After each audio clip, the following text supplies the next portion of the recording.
पुढचा रिपोर्ट अकोल्यामध्ये अल्पवयीन मुलीवरील बलात्काराविरोधात सकल हिंदू जन आक्रोश निघाला।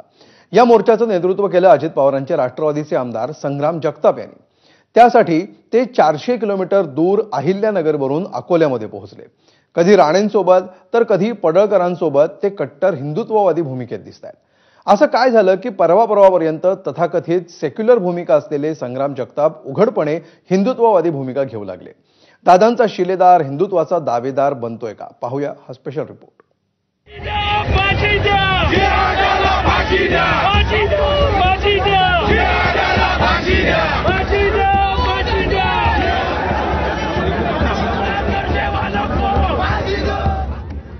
गेले काही दिवस अकोला धुमसतय। हा आहे सकल हिंदू समाजाचा जन आक्रोश मोर्चा।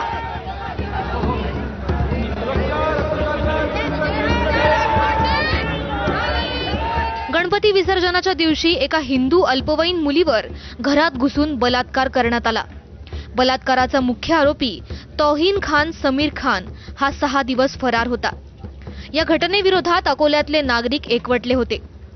आरोपीला फास्ट ट्रॅक कोर्टात खटला चालवून त्वरित फाशी देण्याची मागणी मोर्चेकऱ्यांनी केली।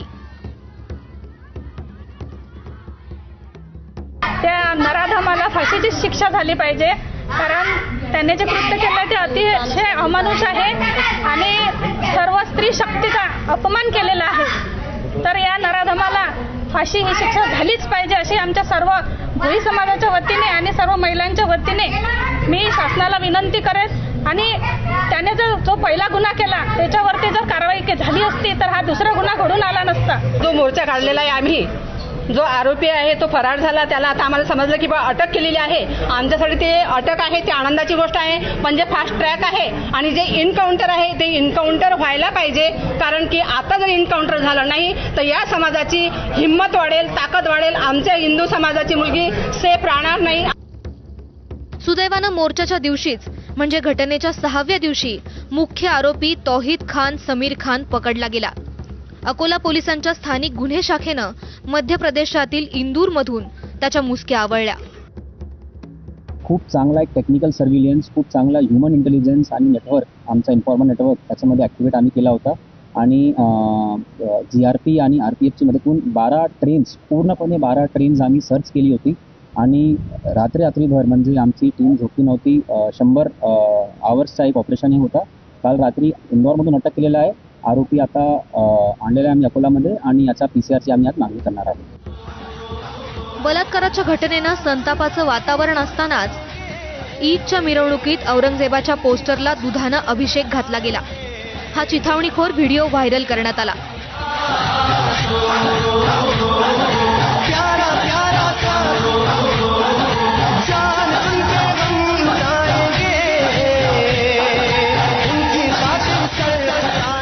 हा सगळा संताप आजच्या मोर्चात दिसत होता। अकोल्याचे ग्रामदैवत राजराजेश्वर मंदिरापासून मोर्चाला सुरुवात झाली। मोर्चात अनेक हिंदू संघटना तसंच भाजपचे आमदार, पदाधिकारी आणि इतर राजकीय पक्षांचे नेते, कार्यकर्ते सहभागी झाले होते। या मोर्चाचं नेतृत्व करत होते अहिल्यानगरचे राष्ट्रवादीचे आमदार संग्राम जगताप। जे काय आज जमा झालेले लोक तुम्ही जर पाहिलं तर ही कमीत कमी 10,000 पेक्षा जास्त लोक आज या ठिकाणी जमा झालेली होती। त्याचं कारण आहे की हिंदूंवरचे होत असणारे सातत्याने अत्याचार आणि ह्या अत्याचारांच्या विरोधामध्ये आवाज उठवणं असे मीच नाही तर माझ्यासारखे हजारो कार्यकर्ते निर्माण करण्याची एक संकल्पना आमच्या सर्व कार्यकर्त्यांची आहे। त्यामुळं आपल्याला भविष्यामध्ये प्रत्येक तालुका स्तरावरती असेल, प्रत्येक गाव पातळीवर असेल, संरक्षण करणारे, रक्षण करणारे असे हिंदू बांधव आपल्याला निर्माण करण्याकरता आम्ही सर्वजण पुढाकार घेतो। अजित पवारांचे तरुण शिलेदार संग्राम जगताप हिंदुत्वाचे दावेदार कसे बनले ते समजून घेण्याचा प्रयत्न करूयात। अकोल्यातून अहिल्यानगरकडे जाऊयात। खरं तर संग्राम जगताप हे अकोल्यापासून 350 ते 400 किलोमीटर दूर असलेल्या अहिल्यानगरचे आमदार, त्यातही ते अजित पवारांच्या राष्ट्रवादी काँग्रेस पक्षाचे आमदार आहेत। वारकरी संप्रदायाची कौटुंबिक पार्श्वभूमी त्यांना लाभली आहे। मुस्लिम मतदारांचा पाठिंबा जगताप पितापुत्रांना कायम मिळायचा। असं सगळं वातावरण असताना संग्राम जगताप कधी नितेश राणेंसोबत तर कधी गोपीचंद पडळकर यांच्यासोबत कट्टर हिंदुत्ववादी भूमिकेत दिसू लागले।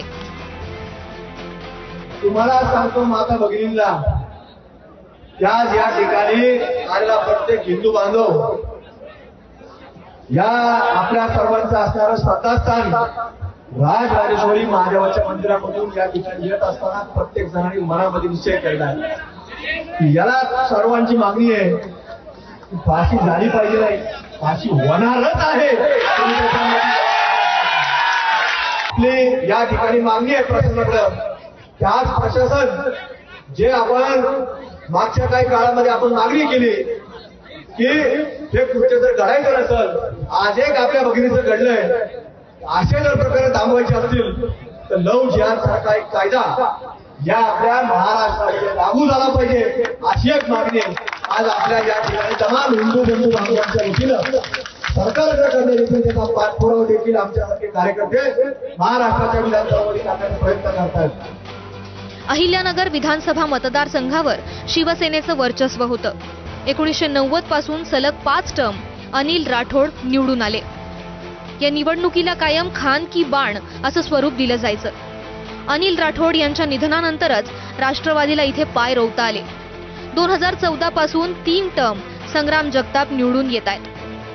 गेल्या निवडणुकीत आमदार संग्राम जगताप यांना मुस्लिम बहुल भागामध्ये अतिशय कमी मतदान पडलं आणि तेव्हापासून संग्राम जगताप हे हिंदुत्वाकडे झुकले असं सांगितलं जातंय. कमी मतदान झालं याचा अर्थ झालंच नाही असं नाही. प्रश्न असा आहे की एखाद्या निवडणुकीमध्ये जे काही स्टेट लेवलला नॅशनल लेवलला प्रश्न निर्माण होतात आणि त्याचा परिणाम हा शहरी मतदारांवर, त्यांना मुस्लिम मतं कमी पडली ती त्यांच्यामुळं नव्हे तर ते नॅशनल लेवलवर राज्य लेवलवर जे काही प्रश्न निर्माण झाले होते त्याचा तो परिणाम आहे. आमदार संग्राम जगताप यांनी प्रखर हिंदुत्ववादी भूमिका घेतल्यानं राष्ट्रवादीच्या काही पदाधिकारी आणि कार्यकर्त्यांनी अजितदादांपर्यंत नाराजी पोहोचवली. अजित पवारांनीही संग्राम जगताप यांना समज देण्याचा प्रयत्न केला. मात्र जगताप आपल्या भूमिकेवर ठाम आहेत. त्यांचे सासरे शिवाजी कर्डिले भाजपचे विद्यमान आमदार आहेत. त्यामुळे संग्राम जगताप भाजपच्या वाटेवर आहेत अशी चर्चा सुद्धा सुरू आहे. काही वर्षांपूर्वी तथाकथित सेक्युलर असलेले संग्राम जगताप आता हिंदुत्ववादी झाले आहेत का? येत्या काळात ते भाजपमध्ये प्रवेश करणार आहेत का, की राष्ट्रवादीमध्ये राहूनच हिंदुत्वाचा आपला अजेंडा ते पुढे नेणार? पक्षप्रमुख म्हणून अजित पवार काय भूमिका घेणार हे पाहणं येत्या काळात महत्त्वाचं ठरणार आहे. अकोल्याहून उमेश आलोनेसह सुनील भोंगळे, एबीपी माझा, अहिल्यानगर.